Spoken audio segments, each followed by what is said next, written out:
বাংলাদেশের জাতীয় সঙ্গীত বিতর্ক নিয়ে উত্তাল বাংলাদেশ। বিশ্বকবি রবীন্দ্রনাথ ঠাকুরের লেখা আমার সোনার বাংলা গানটি বাংলাদেশের জাতীয় সঙ্গীত হিসেবে বাতিলের দাবি তুলেছে অনেকে। রবীন্দ্রনাথ ঠাকুর 1905 সালে বঙ্গভঙ্গের বিরোধিতায় আমার সোনার বাংলা গানটি রচনা করেন। 1971 সালে মুক্তিযুদ্ধের পর বঙ্গবন্ধু শেখ মুজিবুর রহমান গানটিকে বাংলাদেশের জাতীয় সঙ্গীত হিসেবে গ্রহণ করেন। যদিও বঙ্গবন্ধুর মৃত্যুর পর কিছু মহল থেকে গানটি বিতর্কের দাবি উঠতে থাকে। এরপর গণ অভ্যুত্থানে ও রাজনৈতিক অস্থিরতার প্রেক্ষাপটে সেই দাবি নতুন করে সামনে এসেছে। এবার এক নজরে দেখে নেওয়া যাক যে দেশগুলো জাতীয় সঙ্গীতের পরিবর্তন এনেছে। অস্ট্রেলিয়ার প্রধানমন্ত্রী স্কট মরিসনের ঘোষণার পর 2021 সালের 1 জানুয়ারি থেকে অস্ট্রেলিয়ানরা তাদের জাতীয় সঙ্গীতের একটি ভিন্ন সংস্করণ গাইবে। আদিবাসীদের সুদীর্ঘ ইতিহাস ঐতিহ্যের প্রতিফলন ঘটানোর অংশ হিসেবে এ পরিবর্তন এসেছে। জার্মানি দেশটির সমতা বিষয়ক কমিশনার ক্রিস্টেন জাতীয় সঙ্গীতের আরও বেশি লিঙ্গ সমতা আনার প্রস্তাব করেছেন। জাতীয় সঙ্গীতের যে অংশে পিতৃভূমি বলা হয়েছে সেখানে হাইমাট অর্থাৎ জন্মভূমি লেখার প্রস্তাব দিয়েছেন অনেকেই। মনে করেছেন জাতীয় সঙ্গীতে পরিবর্তন আনার প্রয়োজন নেই। অস্ট্রিয়া 2012 সালে লিঙ্গ সমতা আনার জন্য অস্ট্রেলিয়ার জাতীয় সঙ্গীতের ছেলেরা এর জায়গায় মেয়েরা এবং ছেলেরা লেখা হয়েছে।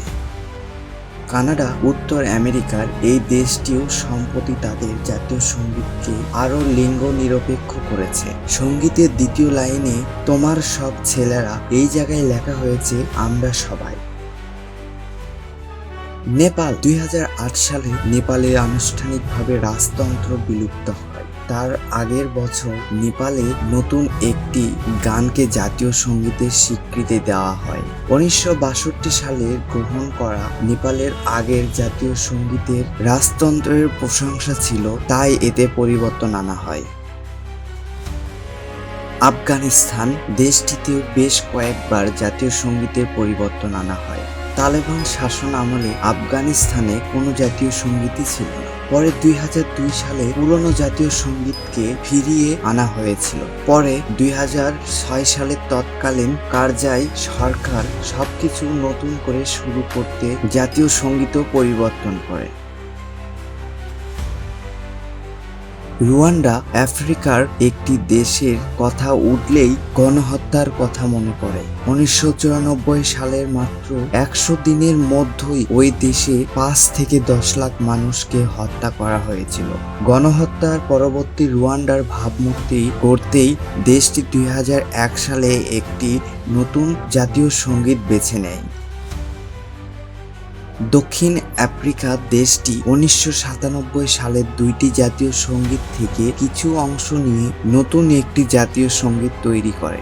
আফ্রিকান ও ইংরেজি ভাষার গানটি রচিত, তবে আফ্রিকান ভাষার অংশের বর্ণবাদ আমলে ব্যবহৃত জাতীয় সঙ্গীতের অংশ হওয়ার এর সমালোচনা করে অনেকে। রাশিয়া ভ্লাদিমির পুতিন 2000 সালের রুশ প্রেসিডেন্ট হিসেবে দায়িত্ব নেওয়ার পর 2090 সালের আগে ব্যবহৃত জাতীয় সঙ্গীতকে ফিরিয়ে আনেন, তবে গানের কথা কিছুটা পরিবর্তন আনা হয়। 1990 সালে যে জাতীয় সঙ্গীত গ্রহণ করা হয়েছিল তাতে কোনো কথা না থাকায় আন্তর্জাতিক প্রতিযোগিতার অংশ নেওয়া অ্যাথলিটরা এর সমালোচনা করেন। তাদের বক্তব্য ছিল কথাবিহীন গান তাদের নাকি উদ্দীপ্ত করতে পারেনি। আমাদের ভিডিওগুলো ফেসবুকে দেখতে চাইলে রহস্যের নজর ফেসবুক পেজ লাইক এবং ফলো করুন। পরবর্তী ভিডিও আপলোড হওয়ার সাথে সাথে দেখতে চাইলে রহস্যের নজর সাবস্ক্রাইব করে বেল আইকনটি ক্লিক করুন। ধন্যবাদ।